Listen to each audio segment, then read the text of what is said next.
Let's get right into it, man. August 13th, you're back in action in San Diego, man. It's been around 10 months between fights, man. How did you spend the first half of this year? What'd you do? Uh, recovering. Mhm. And I thought I recovered from. No, I thought I it's all recovered good. from my fight with uh with Holland from the neck injury, Hmm. and I guess I didn't because like even in that fight, my neck got injured. It wasn't like no pop or anything this time. I just came out really sore in the neck, and you know, I spent like 4 months, just recovering with the neck, and I switched, doctors and got better uh, physical therapy, and you know, uh, been coming back stronger, faster, excited. Yeah, definitely, man. And yeah, I just wanted to ask a couple more questions about the neck. I mean, it seemed like you just said that the last fight you came out with it sore. What did the doctors tell you after the fight? Did they tell you that, it's going to take a while for this to heal, or, what did they Well, say to you? I mean, they did their scans, and I mean, nothing was torn or anything, so that's about as far as they went in. And then, my doctor went ahead and went as far as telling me that, you're supposed to have like what is it, like a 37-degree curve in your neck, Yeah. and I had a negative 25. Fuck. So yeah, mine was actually curving the wrong way, Mhm. to where that was really causing most of my injuries. To where, I mean, anytime I worked ground, it was neck injury. To where I got to where I just didn't care to work ground. But No. Yeah, yeah. and I mean, Oh. you seen it in my last fight. I mean, Mhm. I have legitimate ground. I freaking just froze because I didn't work ground that camp. I was Mhm. thinking, "Dude, this guy's supposed to be a stand-up guy. He'll he'll stand and trade with me." But that wasn't the case, so that was my fault. It's all repetition, and I wasn't repping my ground to where, well, I got in there and I froze. So that was on me. But also you had the neck issues as well, man. I don't know, man. I Yeah, think I think that's one of the scariest parts of your body you could injure is like your neck, your it lower back. and I suffered a lot with, like, just from that first fight with Kevin. Mm. Like, I didn't realize it at the time, but after uh, talking to my mental coach and stuff, it was just like phase of PTSD to where, like, I didn't want to fight anymore, dude. Like, I got two boys now, and like they're more important than me fighting. But Mm. yeah, that shit scared the shit out of me, and I had to do a lot of just soul searching, and just it came down to, I had to look at it like, this has been my dream since I was a teenager, make it in the UFC. I'm finally here, and now that fear set in, and now I'm scared of my own dream. Mm. Like it just it didn't set right with me. Like, how am I supposed to look at my boys in the eye and tell them I didn't chase my dreams because I got scared? Mm. So, I got back in there, fought again, and I was still dealing with that fear, dude. And it probably hindered me a lot in that fight too with the Garcia. But we've been in my mental coach. We've been working real hard at just like not curing me, right? You don't want to use those words. He's not curing me, but Mm. he's just giving me tools to, work on my brain, right? Not like my brain is wrong, but he's just telling me everybody's going through it. This is what happens to everybody. Everybody has their way of dealing with it. We gotta find your way. We gotta find a good way. And man, it's just a big weight off my shoulders, honestly. It seems like the last couple fights, it's like a turning point in your career. I would say so, because like I felt like even before I got in the UFC, my love for the sport was already dwindling down, Mhm. just the wear and tear on the body and just tired of being hurt all the time, you know? And it even keeps me away from my boys. I'm watching them play and I'm over here icing my neck or something. I'm like, it's depressing, dude. And Mhm. I was letting it get to me. But now me and my mental coach, we've been kicking that depression to the curb and lowering that anxiety down to where it's like I think everybody's finally gonna get to see Charlie, the real Charlie. All right. Well, you get your chance, man. In San Diego against Gabriel Benitez, this guy, he has 12 fights in the UFC, man. He's fought some of the better guys in the division. I think he's a tough matchup. What do you see in him? What kind of style do you see? Not gonna be honest, I haven't watched hardly any film on him. I'm not much to watch film. Like my coaches do all the film watching, and they let me know what I need to look out for. I know I have watched one of his fights, and I think he's got pretty decent kicks to where hopefully we can trade some kicks. That'd be nice. And I'm just you know I don't really see him doing any takedowns. I haven't heard him doing much of takedowns. Uh, but I've been drilling the ground just because I don't know. It seems like everybody I think is a stand-up fighter is a stand-up until I fight them, and they just want to go to the ground. So I haven't really worked stand-up at all this fight. You're a ground specialist for this fight. Yes, sir. For sure, for And it's sure. one of those. I'm not gonna take him down, but if he wants to Yeah, go down there, we can play. yeah.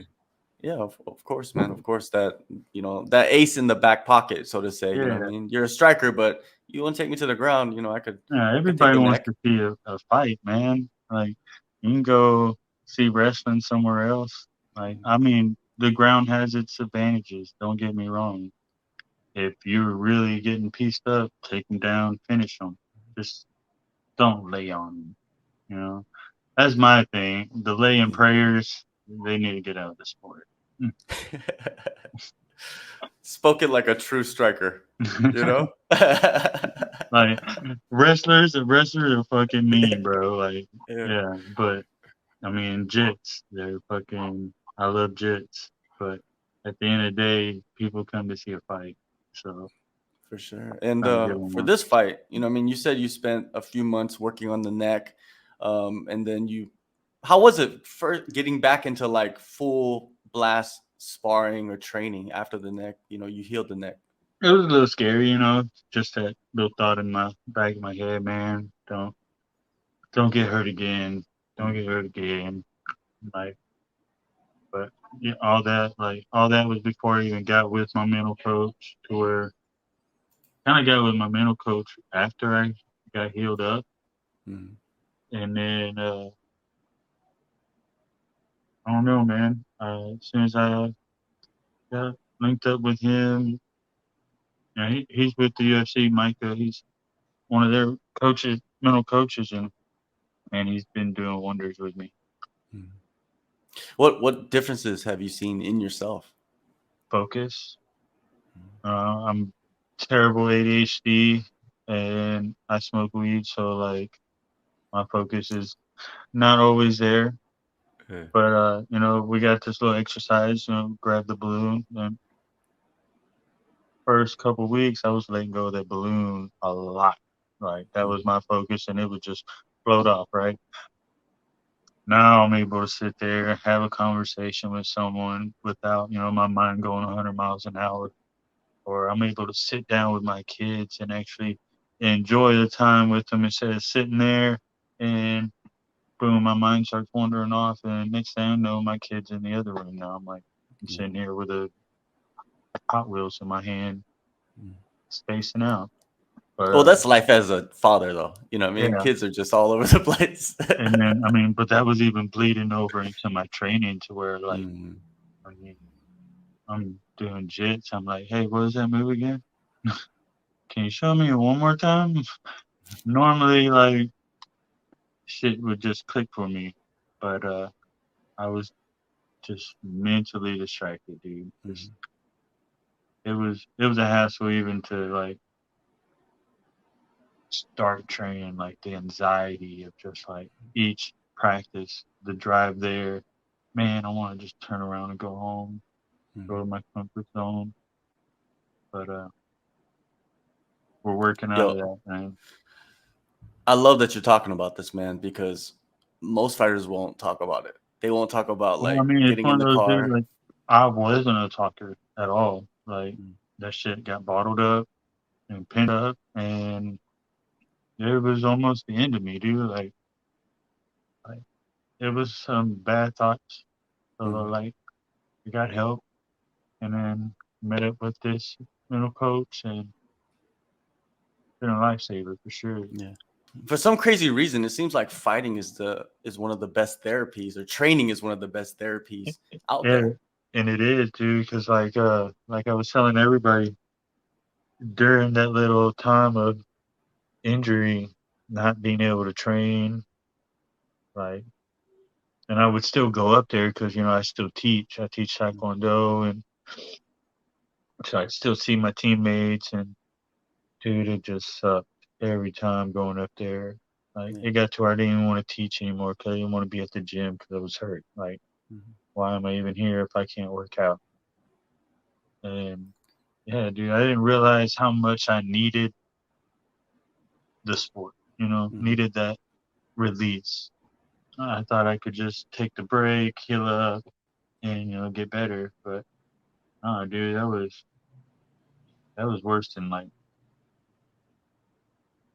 being locked up for COVID. Like just Mhm. being pinned up because you're hurt. And it's one of those injuries. It's not like a bone. Oh, it's healed. I can get back in. No, it's you can get back in whenever it stops hurting. Yeah. Yeah, for sure, man. And when did it start to become more enjoyable? When did you start to have fun again? Because I'm pretty sure you had started to have fun again, man, moving around and laughing and having your teammates around you and stuff like that. Yeah, I want to say, I guess after the first 2 weeks, because like that Mhm. first week was like real touch and go, really hard for me to even make it to practice because I just didn't want to go.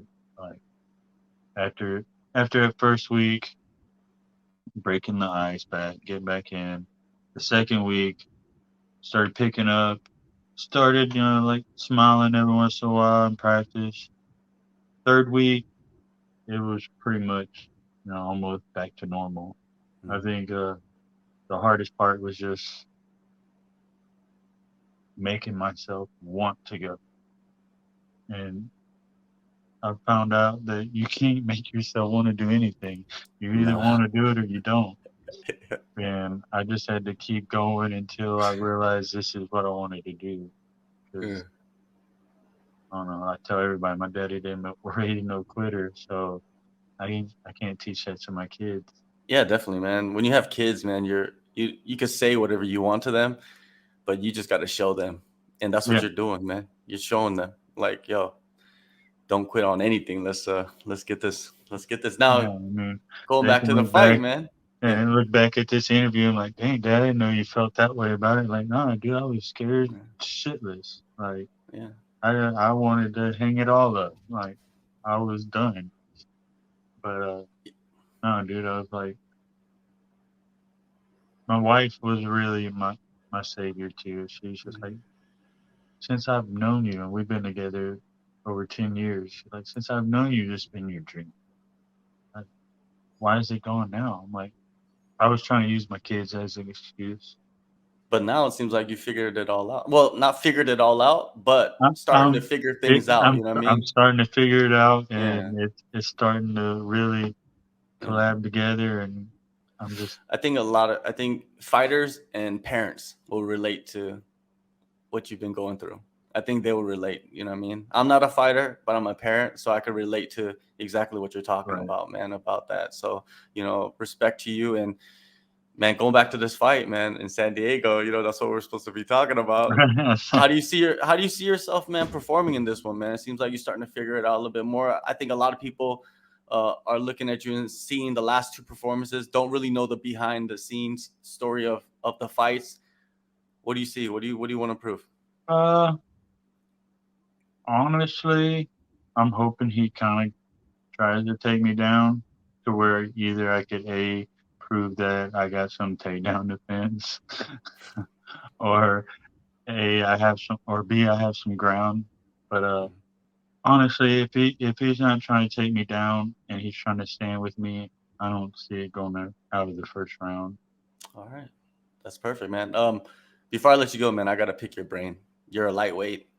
Every time I get a lightweight or any weight class, I'm gonna ask you about the title fight coming up, UFC 280, Charles Oliveira versus Islam Makhachev. Who do you favor in that fight?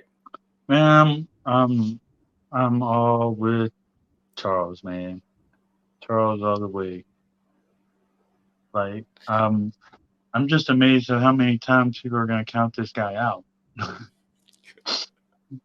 Like, I understand Makhachev has like awesome wrestling, but when you're wrestling, you're putting someone on their back. Mm-hmm. Charles is fucking dangerous on his back, bro. Put him on his back. He's okay right there. Like, I just, as far as more well-rounded, I feel like Charles is. And plus, I'm just a fan of Charles, and plus, I get a lot of fan mail whenever he fights anyway. They're like, "Hey, good luck on your fight." I'm like, "It's not me, but thank you. I'll relay the message." Same first name, initials are the same, but Right? that's not me. You know what I mean? Oh, Like, I don't dude. understand how people All right. can confuse you. I think it was his very first fight in the UFC. Me and my dad, we left the house and just left my mom there, and we went to some fights, like a couple towns over in Beaumont or whatever. And she's watching the fights and she's washing dishes, talking to somebody on the phone, and she hears Charles Oliveras. And at the time, I also had the same little faux hawk that he had. Mm-hmm. She said, "No, they didn't." And she looked at the screen and saw the back of the head. Them motherfuckers. And she thought we like skipped town to go fight.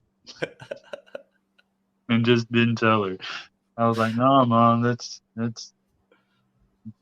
different guy. He's Brazilian." Only moms would think that. Right? Yeah, only moms would think that. Like, only moms would think stuff like that. Everybody else like, "Oh, dude, I know somebody that looks just like that guy," or just something else. And now you're like, "Oh, them punks, dude." Yeah. All right, man. August 13th, UFC Fight Night, San Diego. Charlie, appreciate the time, man. I think this is one of the most exciting matchups on the card. I expect some fireworks, man. Thank you so much for the time.